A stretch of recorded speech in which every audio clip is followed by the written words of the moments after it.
Les avocats de Dadis Camara commencent leur plaidoirie par une fausse note. C'est ce que nous allons exploiter dans cette vidéo que nous vous proposons. Suivez.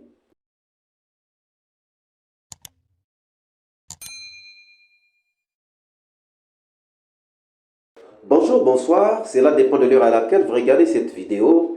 Bienvenue si vous nous découvrez pour une première fois. Nous sommes toujours à la recherche de la vérité et nous sommes dans la phase de plaidoirie de la défense dans le procès des massacres du 28 septembre 2009.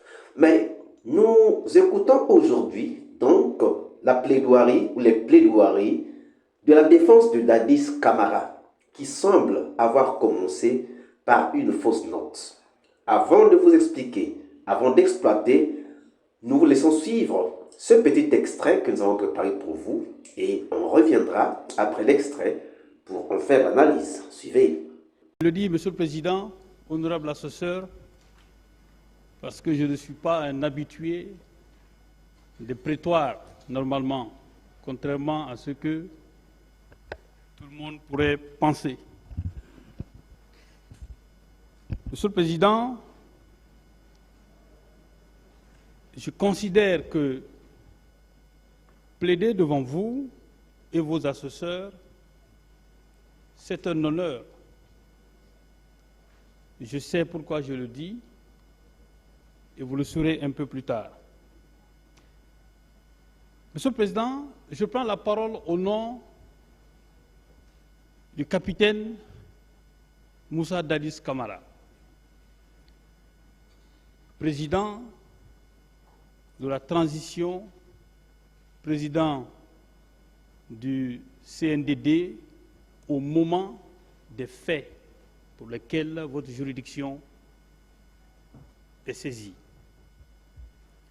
Je voudrais, Monsieur le Président, honorable assesseur, remercier cet homme pour la confiance qu'il a placée à ma personne d'assurer sa défense et de l'assister dans le cadre de ce procès historique.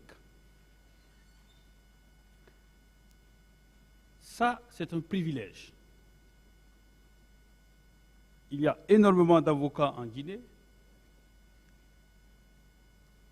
et ce choix, je pense certainement, il a réfléchi et il est parvenu à cette conclusion-là. Je voudrais solennellement le remercier. Je rappelle qu'au moment où il était chef de l'État, j'étais encore à l'école de droit. J'étais en deuxième année droit, ce qui veut dire que ces événements se sont déroulés pendant que j'étais étudiant.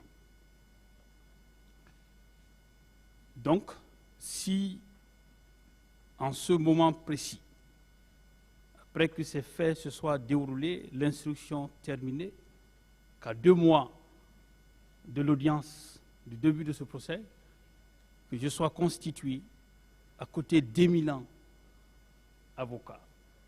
Pour moi, c'est un honneur et c'est un privilège et je voudrais le remercier. Monsieur le Président, honorable assesseur, c'est aussi un honneur et un privilège d'être désigné comme celui qui va prendre la parole en premier pour assurer la défense du capitaine Dadis, dans son collectif d'avocats, je veux dire. Et n'oubliez pas, Monsieur le Président, que pour l'humilité qui la caractérise, pour son sens d'écoute, pour, je veux dire, l'encadrement qu'il nous a donné à l'occasion de la préparation de ce procès. Je me souviens encore de notre voyage à Ouagadougou, où elle nous a accueillis dans une ambiance de convivialité et de confraternité qui caractérise cette noble profession qui est la profession d'avocat. Je voudrais la remercier de sa présence à nos côtés. Je voudrais remercier également les autres confrères, Maître Dina Sampil, qui est un ancien bâtonnier, et dont l'honneur, la considération et l'intégrité a failli être mise en cause dans le cadre de ce procès par une personne dont j'aurai le temps, l'opportunité de m'expliquer sur ce qu'il représente et également ce qui peut être la valeur des informations qu'il porte à la connaissance de votre respectable juridiction. Monsieur le Président, ce bâtonnier est pour nous un monument de par la connaissance du droit, de par son expérience et de par ce qu'il nous a appris dans le cadre d'un procès, et surtout dans le cadre de la préparation de ce procès. Je voudrais saluer le bâtonnier Maître Dina Sampil.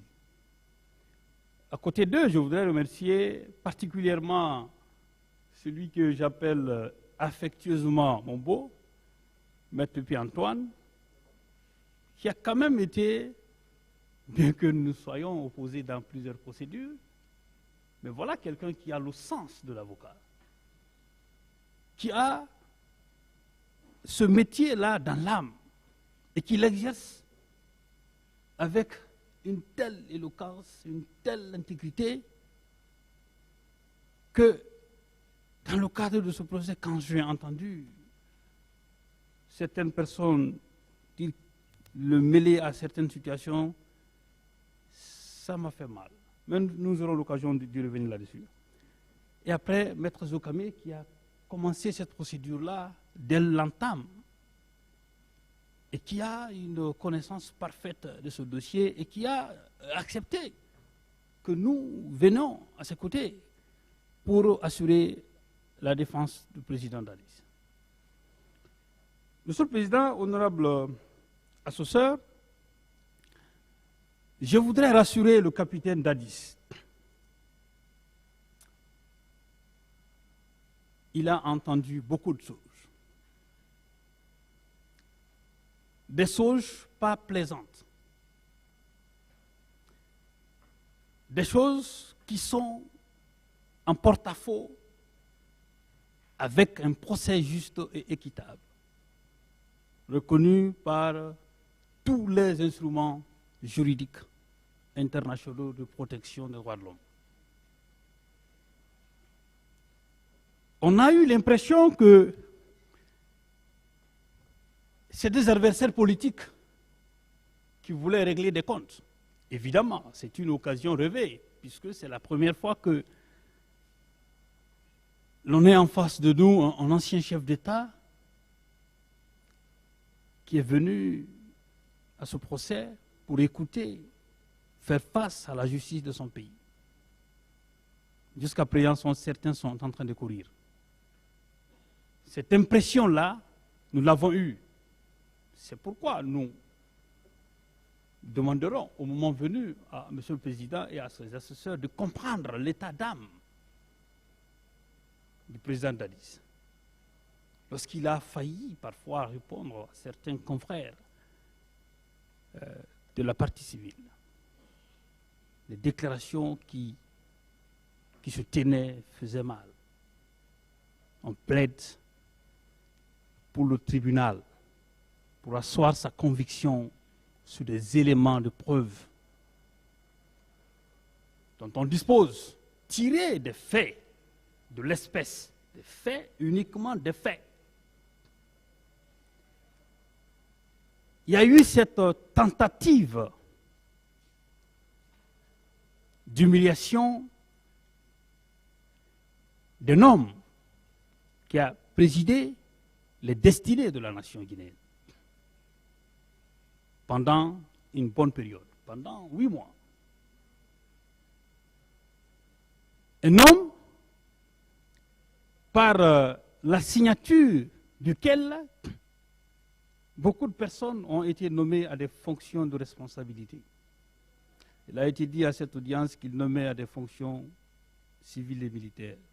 On a interprété que cela pourrait constituer... Vous venez de suivre Maître Almani Samori Traoré, avocat de Dadis Camara en train de plaider. D'abord, il commence par dire, il parle de sa jeune carrière. Il dit, c'est un honneur que je sois là dans ma jeune carrière. C'est comme s'il voulait tout simplement nous dire qu'il n'a pas assez d'expérience. Ça, nous trouvons que c'est une faute. Ça, nous trouvons que ça ne méritait pas d'être dit. Oui, on était d'accord. Avançons. Il dit n'être pas un habitué des prétoires. Mais s'il n'est pas un habitué des prétoires, et c'est lui-même qui le reconnaît, s'il n'a pas assez d'expérience, c'est lui-même qui le reconnaît, comment va-t-on le prendre au sérieux? Il parle des éminents avocats qui sont avec lui dans la défense de Dadis Camara. Il parle de l'intégrité de Maître Sompil. Il parle de l'intégrité de Maître Sompil. Peut-on croire à ce qu'il est en train de dire? Peut-on vraiment croire que Maître Sompil est intègre lorsque nous repensons à sa discussion avec Joly Touré?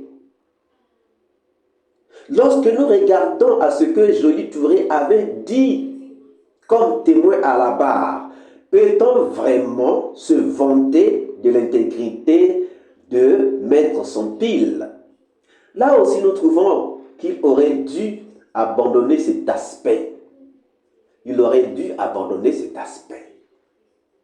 Il dit, ce bâtonnier est pour nous un monument. Donc, Maître Sompil est pour eux un monument. Mais lorsque nous entendons ce que Joly a dit à la barre, peut-on encore considérer Maître Sompil comme étant un monument? Lorsque nous voyons un bâtonnier qui va jusqu'à corrompre des témoins ou encore intimider les témoins pour que les témoins ne viennent pas à la barre, peut-on réellement considérer Maître Sompil comme étant un monument? Il parle de la tentative d'humiliation du capitaine Dadis Camara pendant 8 mois. Est-ce que Dadis Camara a vraiment été humilié? Plusieurs fois, le président disait que lorsqu'on va prononcer les termes au faux son, nous allons demander qu'on les retire. Mais jusqu'à maintenant, jusqu'à présent, il n'en est pas le cas. Est-ce que c'est lui qui est en train de mentir ou c'est le président du tribunal qui nous a dupés? Donc là, il est en train de rentrer en contradiction avec même les paroles du tribunal, les paroles du président du tribunal. Et il dit à Dadis, rassurez-vous, car nous avons pris tout le temps nécessaire pour vous défendre. C'est ce que nous allons voir. C'est bien de le défendre. C'est bien qu'il soit acquitté.